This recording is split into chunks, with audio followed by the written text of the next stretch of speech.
કેમ છો બાળકો? જુઓ, આજે આપણે કેટલાક તહેવારો વિશે જાણવાના છે, બરાબર? ચલો, કયા કયા તહેવાર ઉજવીએ આપણે ઘરે? ફટાકડા વડે. કયો તહેવાર કહેવાય?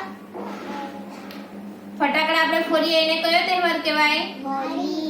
હા, દિવાળી કહેવાય. કયો તહેવાર કહેવાય? દિવાળી. તો આજે આપણે એવા દિવાળી વિશે આપણે શીખવાના છે આજે કે દિવાળીનો તહેવાર છે એ કેમ ઉજવવામાં આવે, એ દિવસે શું કરીએ આપણી ઘરે, બરાબર ને? હા, આટો બમ બી ફોડે. તો જો અહીંયા મારી પાસે એક સરસ મજાનું ચિત્ર છે. જો દેખાય? દિવાળીને લગતું ચિત્ર છે. જુઓ. હા, જો અહીંયા છોકરી છે, છોકરો છે, એના મમ્મી પપ્પા છે. જો દિવાળીના દિવસે અહીંયા જો રંગોળી પૂરેલી છે તેવું ચિત્ર છે. દેખાય તમને? પછી અહીંયા નીચે જુઓ, અહીંયા આ બાજુ છોકરી છે અને આ બાજુ છોકરો છે. એના હાથમાં જો તારા છે, તનક તારા, જે સળગતા જ તમને દેખાય, બરાબર? હવે જુઓ, દિવાળીના દિવસે આપણે શું શું કરીએ? ચાલો આંગળી ઊંચી કરો. હોળી, ફટાકડા ફોડે, પીટી રોશન. હા, દિવાળી દિવસે આપણે શું કરીએ? ફટાકડા ફોડીએ. પછી ચાલો બીજું કોણ કહેશે? નિકિશા. પતંગ. હા, પતંગ એટલે દિવાળી દિવસે પતંગ ઉડાડીએ. તો રંગોળી પૂરીએ. Very good. ચલો હજુ કોઈ? રોશન. શું આવે? પિચકારી તો આપણે હોળીના દિવસે. ચલો રોશની, શું કરીએ આપણે તે દિવસે?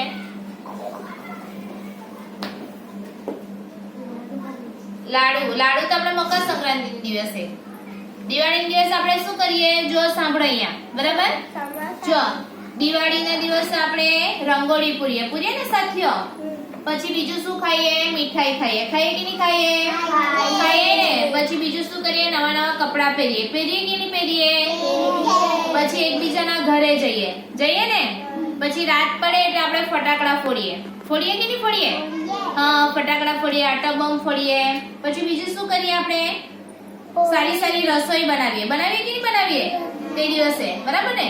ચાલો, હવે એ દિવાળીનો તહેવાર છે. એ દિવસે તમે જુઓ, રાત્રે આપણે શું સળગાવીએ? દિવાળીનો દિવસ હોય ત્યારે આપણે રાત્રે શું સળગાવીએ?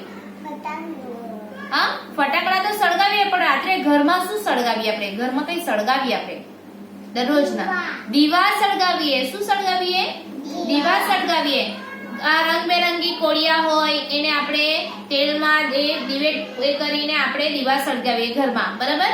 કે જેનાથી આપણું ઘર એકદમ અજવાળું થઈ જાય ને, લાઈટ આવી જાય ને તેવું દેખાય કે નહીં દેખાય? ખૂબ ઘણા આપણે દીવડા સળગાવીએ, આખા ઘરમાં મૂકીએ તો એકદમ રોશનીથી ભરેલું દેખાય, બરાબર? હવે દિવાળીનો તહેવાર કેમ ઉજવીએ? કોઈને ખબર છે? કઈ સાંભળેલું? મમ્મીએ કે કીધેલું તમને? નહીં ખબર ને? તો જો ધ્યાનથી સાંભળજો.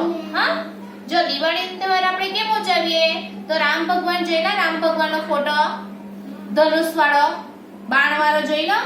હા, કેટલાય જોઈ લો રામ ભગવાનને ફોટો. ચાલો, હવે જેને નહીં જોયેલા ને તેને ઘરે જઈને જોવાનું છે, બરાબર?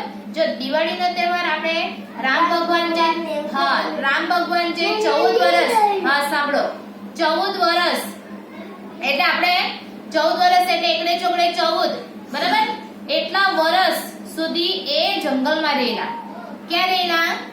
જંગલમાં રહેલા ને ત્યાંથી પાછા પોતાની ઘરે આવેલા ને, પોતાની ઘરે ત્યારે એ ગામમાં રામ ભગવાન જ્યારે આવેલા ત્યારે એ ઘરના જે બધા લોકો છે, એ ગામના જે લોકો છે, એને એનું સ્વાગત કરેલું ને આખું સાથિયા પૂરેલા, પછી ઘરે ઘરે દીવડા સળગાવેલા, એટલે એનું સ્વાગત કરેલું એના ગામમાં.